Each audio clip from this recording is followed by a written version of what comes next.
بسم اللہ الرحمن الرحیم صلی اللہ علیہ وسلم۔ مسجد نبوی کی تعمیر۔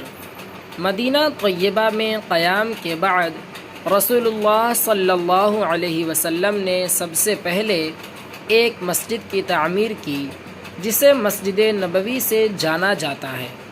جہاں آپ صلی اللہ علیہ وسلم کا قیام تھا اس سے ملی ہوئی 2 یتیم بچوں کی زمین تھی۔ آپ صلی اللہ علیہ وسلم نے اس کو مسجد کے لیے پسند فرمایا۔ ان دونوں بچوں نے اسے مفت پیش کرنا چاہا مگر آپ صلی اللہ علیہ وسلم نے اسے قیمت دے کر خریدا۔ رسول اللہ صلی اللہ علیہ وسلم اور صحابہ رضی اللہ عنہم نے اپنے ہاتھوں سے اس مسجد کی تعمیر کی۔ صحابہ کرام رضی اللہ عنہم پتھر اٹھا اٹھا کر لاتے اور خوشی میں شوقیہ اشعار پڑھتے اور اللہ کا شکر بجا لاتے۔ رسول اللہ صلی اللہ علیہ وسلم بھی ان کے ساتھ آواز ملاتے اور یہ پڑھتے: اللہم ان الاجر اجر الآخرہ فرحم الانصار والمہاجرہ۔ ترجمہ: اے اللہ، اصل اجرت تو آخرت کی اجرت ہے۔ اے اللہ، انصار و مہاجرین پر رحم فرما۔ یہ مسجد اسلام کی سادگی کی سچی تصویر تھی۔ اس کی دیواریں کچی تھیں، اس کے پائے کھجور کے تنے تھے، اس کی چھت کھجور کے پتے کے تھے، مگر اس کا امام اللہ کا نبی صلی اللہ علیہ وسلم اور اس کے نمازی صحابہ کرام رضی اللہ عنہم جیسی مقدس ہستیاں تھیں۔ زمزم کا پانی۔ شہر مکہ مکرمہ میں بیت اللہ کے قریب ہزاروں سال سے زمزم کا چشمہ جاری ہے جس سے لاکھوں کروڑوں انسان پانی پیتے ہیں۔ ہمارے زمانے میں تقریباً 30 لاکھ مسلمان ہر سال حج کے لیے جاتے ہیں۔ ہر شخص زمزم پیتا ہے اور گھر لوٹتے وقت زیادہ سے زیادہ لے جانے کی کوشش کرتا ہے۔ عرب کے مختلف شہروں میں پہنچایا جاتا ہے۔ اس کے علاوہ سال بھر عمرہ کرنے والوں کا ہجوم رہتا ہے۔ یہ اللہ تعالیٰ کی زبردست قدرت ہے کہ آج تک اس میں پانی کی کمی نہیں ہوئی۔ یقیناً یہ اللہ کے خزانے سے آتا ہے اور اس کے خزانے میں کسی چیز کی کمی نہیں۔ زمین کی پیداوار میں زکوٰۃ۔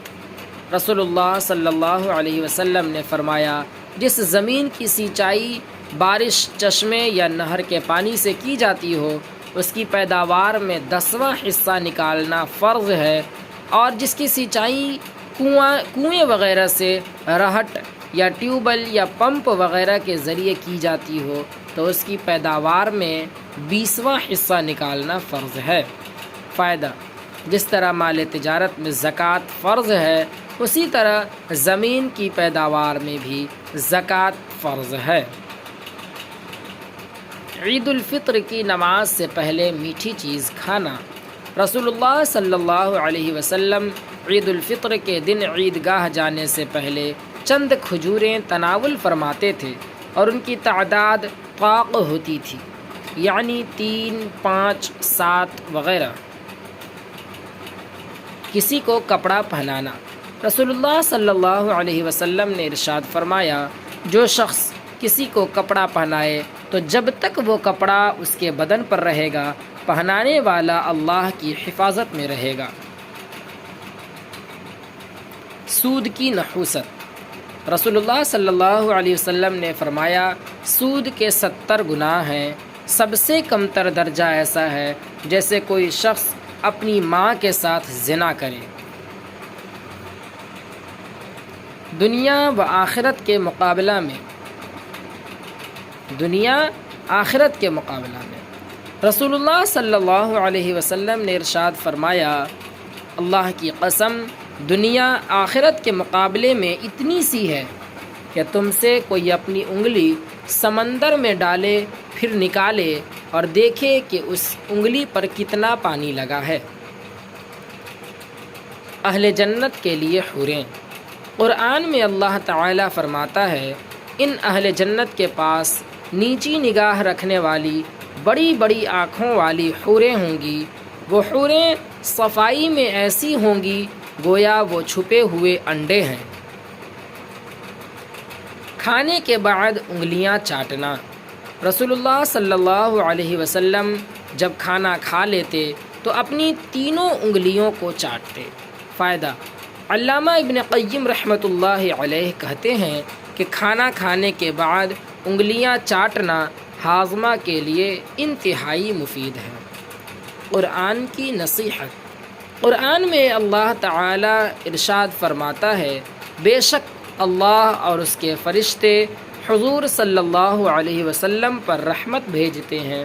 اے ایمان والو، تم بھی ان پر درود اور سلام بھیجا کرو۔